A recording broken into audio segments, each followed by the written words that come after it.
Assalamualaikum warahmatullahi wabarakatuh. Warahmatullahi wabarakatuh. Alhamdulillahi rabbil alamin. Wassalatu wassalamu ala asyrafil mursalin Sayyidina wa maulana Muhammadin wa ala alihi wa sahbihi ajma'in. Amma ba'du. Faqala Allah Ta'ala fil Qur'anil Karim, innama yakhshallaha min ibadihil ulama. Wa qala Rasulullah sallallahu alaihi wasallam, al ulama'u warathatul anbiya.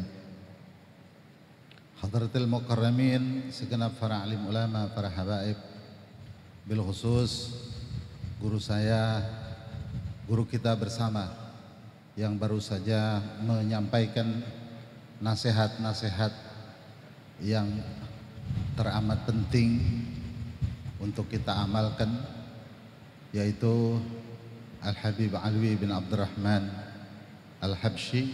Mudah-mudahan Allah Ta'ala berikan sehat afiat panjang umur. Amin ya Allah, amin ya Allah. Dan yang saya hormati keluarga besar Al-Maghfurlah Kiai Haji Zainuddin MZ. Dalam hal ini sahabat saya, guru saya Kiai Haji Muhammad Syaugi serta adik-adiknya. Mudah-mudahan mereka Allah Ta'ala bimbing untuk senantiasa berada di dalam jalur ayahnya. Amin ya rabbal Alamin. Saudara-saudara sekalian, malam hari ini kita diingatkan kembali tentang adanya sosok seorang ulama yang Masya Allah, di ini tempat beliau sejak berapa tahun haulnya? 14 tahun yang silam. Jakarta dengan adanya Kiai Haji Zainuddin MZ menjadi mercusuar perhatian para masyarakat Jakarta khususnya dan Indonesia pada umumnya, dan tidak ada kita bisa menggantikan orang yang multidisipliner dalam ilmu pengetahuan seperti halnya guru kita Kiai Haji Zainuddin MZ. Maka mudah-mudahan kelak akan terlahir dari anak cucu keturunannya orang-orang yang seperti beliau. Saudara, saya mau cerita sedikit. Dulu saya pernah satu panggung sama Kiai Haji Zainuddin. Orang puluhan ribu, saudara. Puluhan ribu orang. Beliau naik duluan. Setelah naik, beliau ceramah panjang lebar.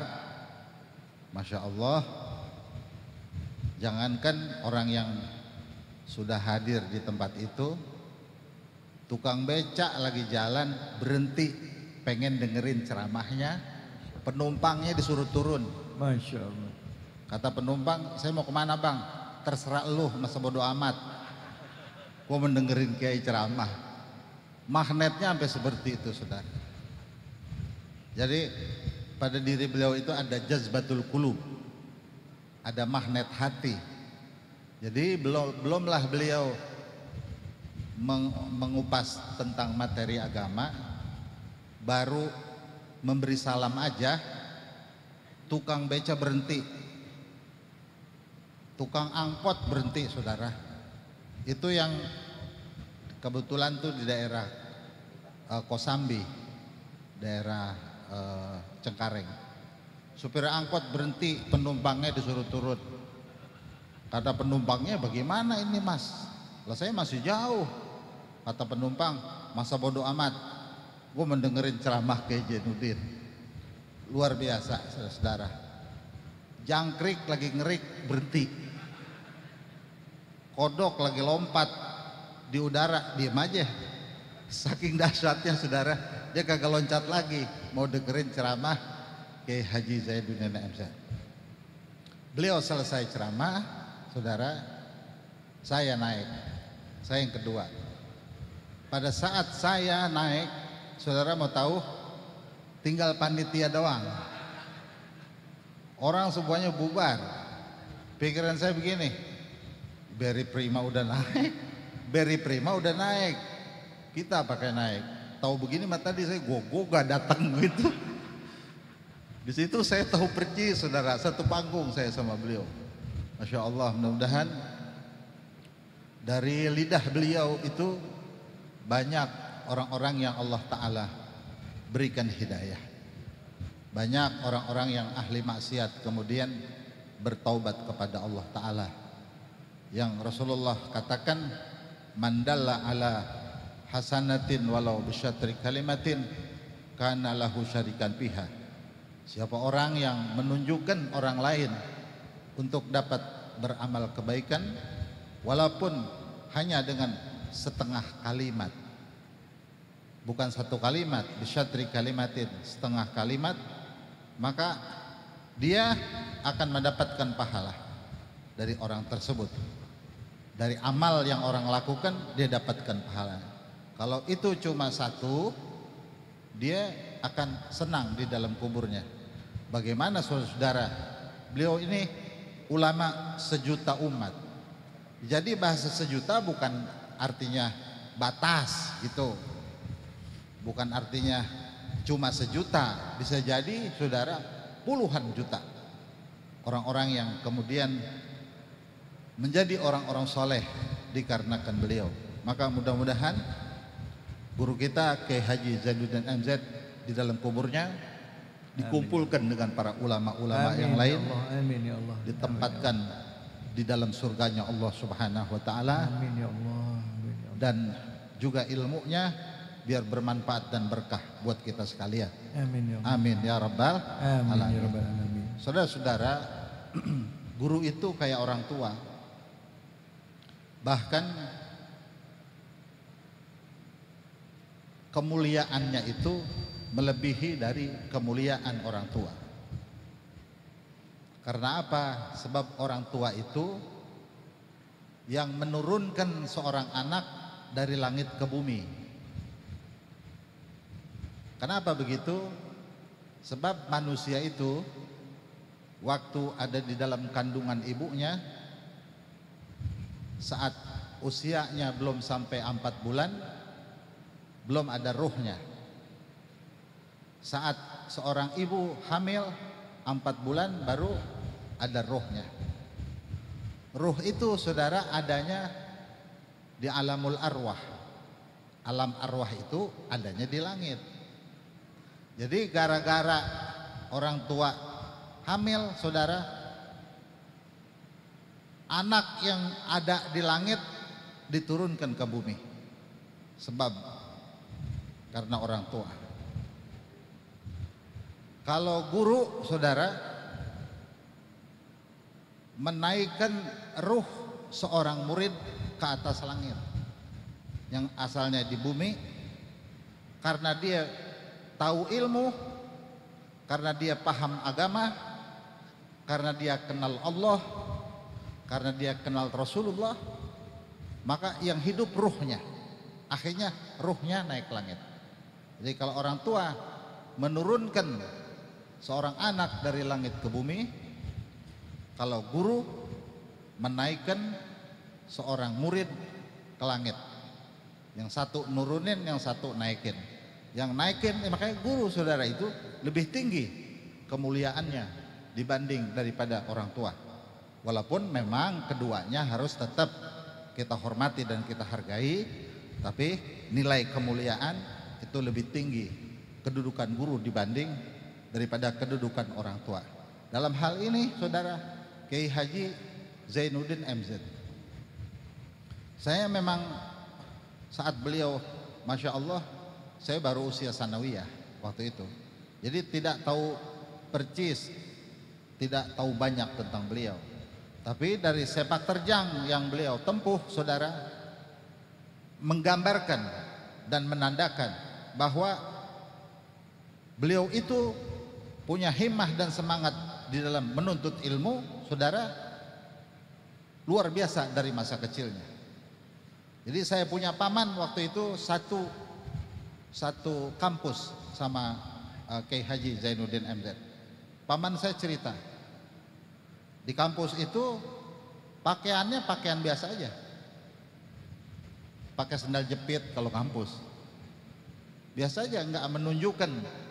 Tapi saudara, kalau dosen tidak hadir, maka Kiai Zainuddin yang menggantikan. Dosen ini nggak hadir, Kiai Zainuddin yang menggantikan. Kata paman saya, luar biasa ya. Dia kan kawan nih, belum manggil Kiai, belum manggil Ustadz. Luar biasa Zainuddin, ngomongnya gitu deh. Din, ente hebat banget Din gitu. Ya orang teman kan wajar gitu ya. Ya kalau kita mah nggak boleh gitu. Hebat banget Din, dosen yang mana kagak.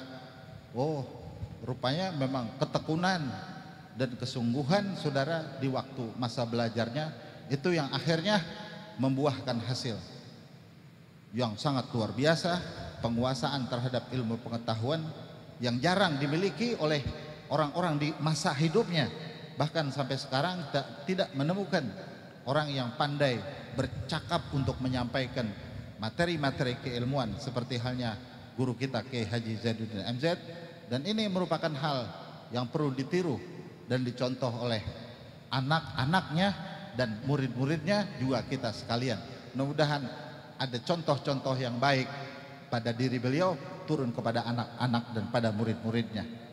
Saudara-saudara sekalian, anak itu sampai hari kiamat juga tetap anak. Benar gak begitu? Benar. Cuman nih ada anak dunia, ada anak akhirat. Gitu. Ada anak dunia, ada anak akhirat. Ini Kiai Syauqi anak dunia karena KTP-nya bin Zainuddin MZ. Surat nikahnya bin Zainuddin MZ. Bini berapa Kiai? Atau ya. Bin Zainuddin MZ. Kenapa? Sebab genetik ayahnya ada sama dia. Makanya ada bahasa darah nggak putus, ada bahasa gitu. Kenapa darah nggak putus? Karena orangnya meninggal, darahnya pindah. Babaknya meninggal, kan nggak ada tuh, darahnya pindah ke anak. Jadi anak itu ada darah ayahnya. Makanya kadang-kadang anaknya lagunya mirip babanya. Betul. Lu kayak baba lu bener lagu lu gitu. Kawin mulu gitu. Kalau ya kawin mulu maksudnya. Kalau enggak kawin mulu maaf kayak Banyol. Tapi Banyol ini merangkup doa. Ya. Amin. Gitu. Orang dulu saudara ada jawara zaman dulu. Bahasa mereka begini. Kalau nanti ada anak cucu gua yang mirip kayak gua, lu jangan kaget. Orang dulu. Kalau nanti, sekarang belum ada. Kalau nanti ada anak cucu gua yang mirip kayak gua, lagunya, modelnya, adatnya, kelakuannya mirip kayak gua, gak usah kaget. Begitu bahasanya. Kenapa? Sebab darah pindah. Darah pindah. Di dalam darah itu saudara ada yang disebut tabiat. Kalau orang meneliti tentang nasab lewat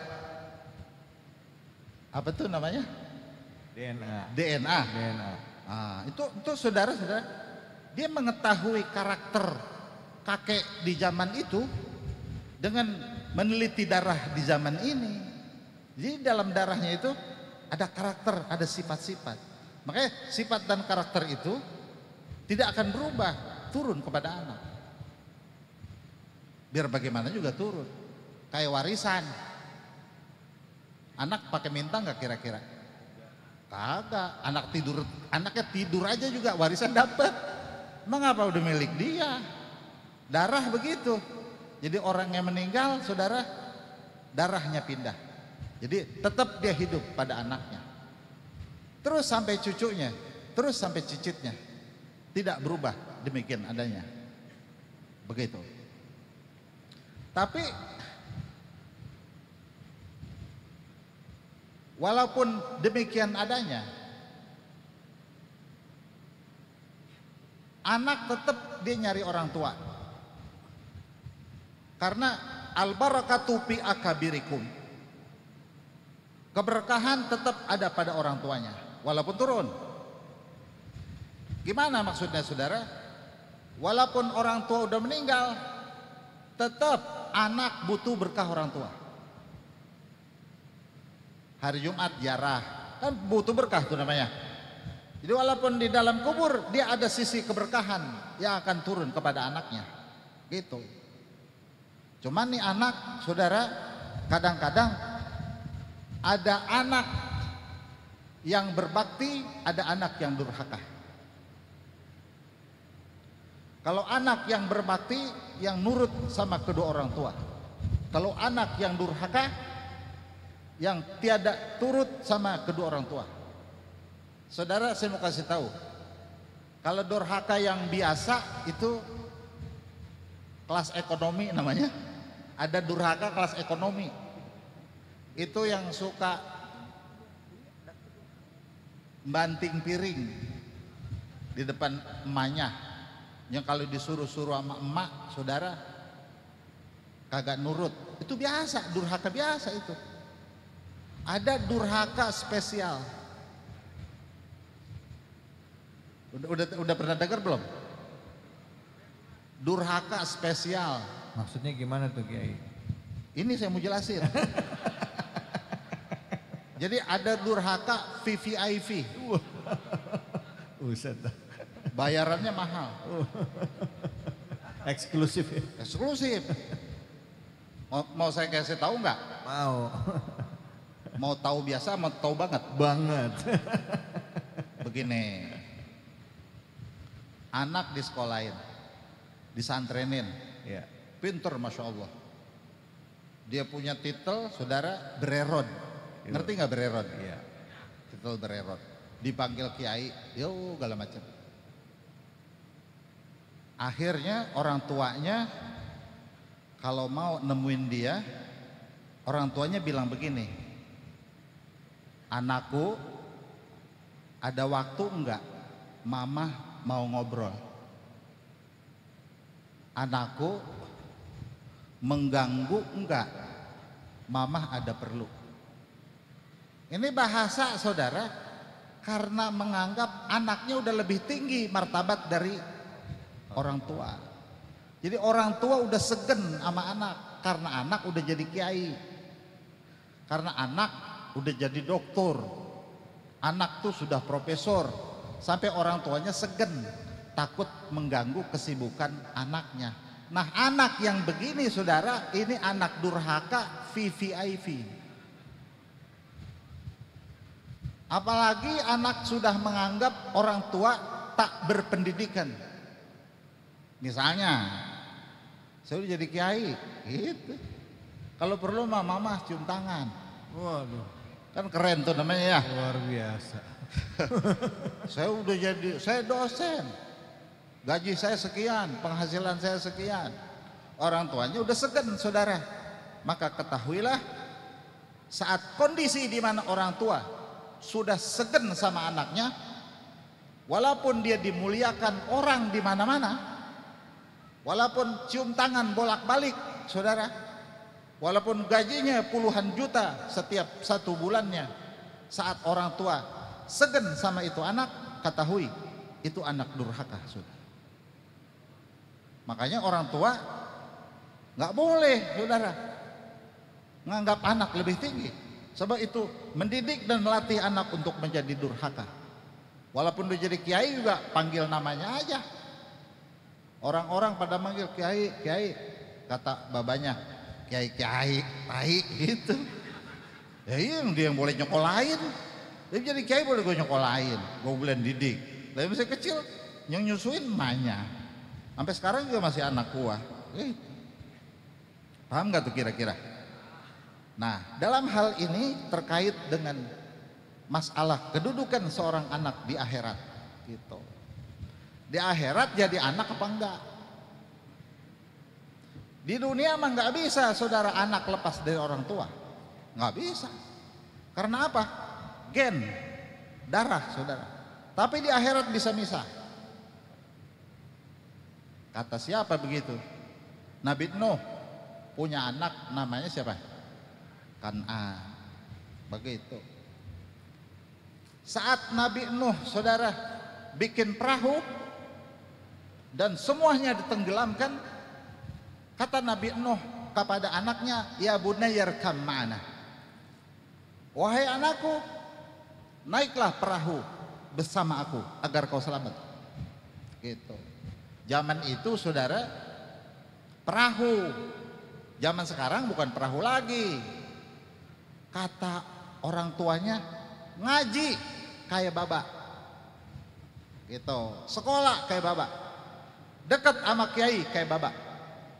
Dekat sama habaib, ikutin baba. Modelnya kalau sekarang begitu kira-kira. Anaknya nggak mau saudara. Mau naik ke atas gunung. Katanya tinggian gunung sama perahu, orang perahunya di bawah. Ya iya, orang airnya belum naik, ntar udah naik gunung kelelep saudara. Bener aja tuh naik. Akhirnya Nabi Nuh minta kepada Allah agar anaknya diselamatkan. Dia adalah anak Nabi Nuh secara gen. Tapi kemudian apa? Allah Ta'ala katakan, innahu laisa min ibnik. Dia bukan anakmu. Allah putuskan tuh. Putus apa saudara? Secara darah dia tidak putus, tetapi secara akhirat dia putus karena telah menjadi anak durhaka. Kenapa sebabnya? Innahu amalun ghairu shalih. Sebab dia punya amal perbuatan tidak sesuai dengan amal perbuatan ayahnya. Kagak ngikut. Kan yang enak mah babanya tukang ngaji, anaknya tukang, ya itu. Begitu mestinya, nggak putus tuh. Anaknya saudara, babaknya dibesarkan oleh ulama, anaknya dibesarkan oleh ulama. Itu yang disebut dengan satu thariqah. Maka dia akan kumpul bersama ayahnya dunia dan akhirat. Ada seorang ulama bernama Al-Imam Abu Yazid Al-Bustami. Abu Yazid itu alim luar biasa. Jadi alim wa wali, alimun wa waliyun. Disebut dengan alim rabbani. Dia bisa berpindah-pindah saudara dalam waktu singkat dari satu negeri ke negeri yang lain. Dipanggilnya Abdal. Jam 1 ada di Jakarta, jam 2 ada di Madinah. Nggak pakai naik pesawat. Dia masa belangkah dua langkah doang nyampe. Gua ke Mekah dulu, gitu. Kan gaya namanya ya. Gaya nggak begitu? Lagi makan nasi uduk, ntar sholat johor di mana bang? Madinah. Saya keren bener. Ntar sholat asar di mana? Sholat asar di Mekah. Bang naik pesawat, itu urusan gampang gitu. Abu Yazid begitu beliau. Kata Abu Yazid saudara, guru itu bukan yang bisa mencetak seorang murid berpindah dari satu negeri ke negeri yang lain. Belum guru, kalau muridnya baru jadi wali yang bisa pindah dari satu kota ke kota dalam waktu yang singkat. Dari Jawa Timur mau ke Banten 5 menit. Keren nggak tuh kira-kira? Kata Imam Abu Yazid, biasa aja. Belum jadi gitu. Dari Banten saudara berangkat lagi ke Masjid Nabawi 5 menit. Keren nggak tuh kira-kira? Keren, kata kita. Dari Masjid Nabawi langsung saudara ke Syekh Abdul Qadir Jilani 5 menit nyampe. Para aulia begitu rupa-rupanya. Kita mah belum nyampe, tapi buat mereka itu biasa.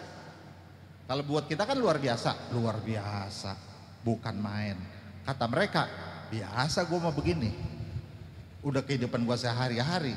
Ya lu belum nyampe, pantesan lu kaget. Ya gue mau begini udah biasa. Begitu. Di sini ada nih orangnya yang ngalamin begitu sama gurunya. Nih ada nih orangnya nih, nggak perlu saya sebut. Gurunya begitu, dia pernah diajak ke sono yuk, ke sono yuk, ke sono. Ada. Mau saya kasih tahu nggak orangnya? Ada, nggak usah saya bilangin. Orangnya ada depan saya nih. Lo kan saya bohong ya. Dah, kata Imam Abu Yazid, belum guru. Guru itu yang begini nih, yang bisa menghantarkan seorang murid dari satu tempat langsung ke hadapan Allah Ta'ala. Bukan pindah ke Madinah, ke Mekah. Walau dia di Jakarta terus-terusan, kalau kemudian hatinya pindah kepada Allah, itu guru. Itu guru yang sesungguhnya, hantarkan orang kepada Allah Ta'ala. Ini murid Abu Yazid pengen kayak Abu Yazid. Jadi kalau dia jalan menapak kakinya, muridnya ikut telapak kaki. Biar kayak gurunya. Gurunya kaki kanan, pindah kan, yang kiri pindah tuh, diangkat yang kiri. Ntar tuh muridnya ngikutin telapak kanan, ikut telapak. Abu Yazid tanya, ente ngapa sih kalau anda jalan bekas telapak kaki anda ente ikutin gitu. Kata muridnya, saya pengen kayak guru. Begitu. Di zaman Rasulullah, sahabat begitu. Sahabat sama Nabi begitu, saudara. Pengen dapat berkah Rasulullah, bekas telapak kaki Nabi diinjak, saudara. Nabi jalan kemana-mana, telapak kakinya diinjak. Karena apa? Sebab setiap tempat yang bekas diinjak oleh telapak kaki Nabi Muhammad, saat orang menginjakkan telapak kakinya di situ, maka keberkahan Rasulullah berpindah kepada dia. Pindah sendiri. Dan berpindahnya dia menjadi soleh dalam seketika. Dia menjadi sahabat dalam seketika. Dia menjadi alim dalam seketika, dia menjadi wali dalam seketika. Rasulullah tuh, karena setrumnya langsung, dahsyat setrumnya. Ibarat listrik itu langsung dari PLN pusat. Kok kita nggak bisa begitu? Kalau kita begitu, kitanya mati kesetrum. Karena sahabat mah punya fisik yang kuat, jadi kagak ngapa-ngapa. Ya kalau kita hidup di zaman sahabat, telap kita kesetrum. Nah, balik lagi saya. Kata Imam Abu Yazid begini, lau salahtu jildi wa albastuhu iyyaka la takunu mithli hatta tasira sirati. Andaikan kulitku aku buka, aku keset. Ini kulit anak keset. Setelah anak keset, nah pakai ini ente.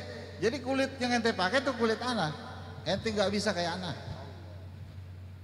Macam kain ente nggak bisa, kecuali ente punya thariqah, ente punya perjalanan hidup, ente berguru, ente berakhlak, ente beramal, ente beribadah, zahir wa batin ente sama seperti anak. Maka ente akan sama seperti anak. Biar sama seperti gurunya. Nah, anak saudara bisa kumpul dia dengan orang tua di akhirat nanti, bukan karena faktor genetik, tetapi di akhirat mah faktor dia mengikuti daripada thariqah ayahnya. Dulu Kiai Zainuddin MZ dekatnya sama siapa? Ikutin nama anaknya. Ziarahnya kemana? Ikutin. Dulu sering ziarah keluar Batang, ikutin keluar Batang. Sering ziarah ke Kuitang, ikutin Kuitang. Suka hadir di Kuitang, ikutin. Gurunya Habib Fulan, ikutin. Gurunya Kiai Fulan, ikutin. Jadilah seperti apa yang dilakukan oleh ayahmu, maka hasil di kemudian hari kau akan sama seperti dia.